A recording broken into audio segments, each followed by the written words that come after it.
Welcome to the Fantasy Source Baseball Podcast. My name is David A. Arnott, sitting here with Bill Bender, and today we have a slightly different type of show that we're going to be talking about. We're going to be talking about the do's and don'ts of fantasy baseball drafting. Now, to start off, we're going to be talking about some very basic principles of drafting strategy. The first one that we pretty much agree on is know where the pitching breaks are. So, Bill, why don't you tell us what we mean by that? Well, it's just knowing where the talent starts, stops, and when the pitching runs, as we call them, start and stop. I noticed between our experts draft and a draft I've done with some friends that the same 20 pitchers were taken in the first 6 rounds, with the exception of Adam Wainwright was taken in our mock draft before his injury, and you can substitute him with Chris Carpenter in the other draft. So it's very hard and fast there. It seems like all 20 pitchers, 6 rounds. And so if you want a number 1, number 2, you got to get one of those guys. And the other thing I noticed, it seems about pick 41, 42, that's when those pitching runs start, where everybody starts panicking, grabbing 1 or 2 guys. Yeah, I mean, one of the things that we talk about all the time in Fantasy Source is preparation. I mean, that's basically what Fantasy Source is about, is pounding into your head as a manager that preparation, A, is rewarding, and B, is fun. I mean, you can go, it's much more fun to do something really well, and drafting your fantasy team is no different. You can just go down a list and pretty much guess which 20 pitchers you're talking about just by gathering the consensus of what everybody's looking at, and basically, also, one of my favorite activities, doing mock drafts. Right, and that's a position, you can trust the depth. There's guys like Gonzalez, Morrow, Garza, Volquez that you can get in the later rounds. So it's like we said, it's one of those positions you get your stud early and then maybe wait a little bit for your next couple guys. And building on that, you don't want to wait too long to grab a first baseman. Right. I mean, yeah, the first baseman, that's something that I did in the Experts mock draft, the most recent one. I believe the first baseman that I grabbed was Derek Lee. I mean, and he was the last starting first baseman grabbed. I think I got him after some other people had already started filling in their corner infielders. And one of my corner infielders also ended up being Adam LaRoche. I mean, now, those guys in and of by themselves are like borderline fantasy relevant players, I would say. They're on most teams just for depth. You can tell yourself first base is deep. You can tell yourself every team has a slugger until you get to that point where actually they don't.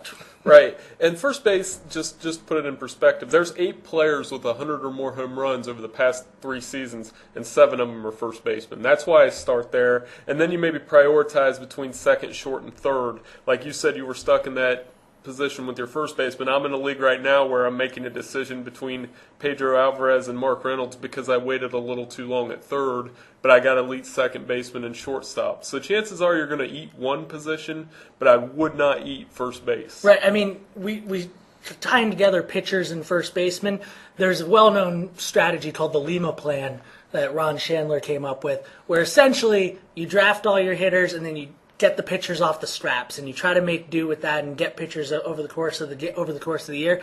You can't do that even with any hitter, even first baseman, as deep as that position may be, because if you end up having a terrible first baseman, those home runs, those RBIs, they still count, and you're not likely to make that up just because of how prolific those top 8, 10 guys are. Right. So if you end up with the 15th best first baseman just because you figure first base is deep, well, the guy that gets 20 home runs and bats 280 looks awful in comparison to the next best starter, or next worst starter, I should say, who's hitting 280 with 30 home runs. Right.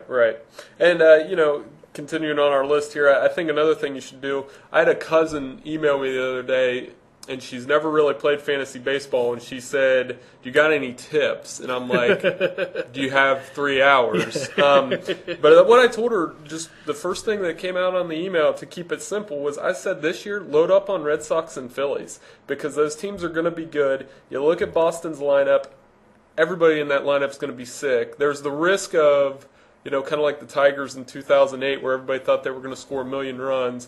But I think this lineup comes through. In Philadelphia, the pitching, I've said it in the newsroom at least 3 times that I think it's the best rotation ever. And I really do. Now, in years past, it used to be, Padres pitchers, Rockies hitters, Diamondbacks hitters. Do you think that those rules of thumb still hold, or would you say it's even simpler to say Red Sox, Phillies, they're the most talented teams out there, just roll with that, roll with the talent more than the ballpark effects and try to get cute that way? Well, and that was just a simple answer for a fantasy novice. I mean, just stick with those two. But the same rules apply. You like the Padres pitchers in San Diego. You're going to like Mets pitchers in New York, and hitters parks. You take hitters. That's a simple rule of every year that we look at. And on the flip side of that, every year we see these same prospects, and I always tell people when it falls on deaf ears every year, don't overvalue prospects. I mean, it's almost impossible to choose the right year when a prospect finally breaks out. And when somebody does, I'm telling you, it's good for them, but they were lucky. They were lucky to get Justin Upton when he started hitting like Joe DiMaggio. They were lucky to get Evan Longoria when he went absolutely nuts and hit everything that came into the strike zone. The thing is, Buster Posey, another perfect example of a guy who came up, went 0 for 17 the previous fall at the end of the season, came up and just started hitting better than any other catcher this side of Joe Mauer. I mean, that was luck.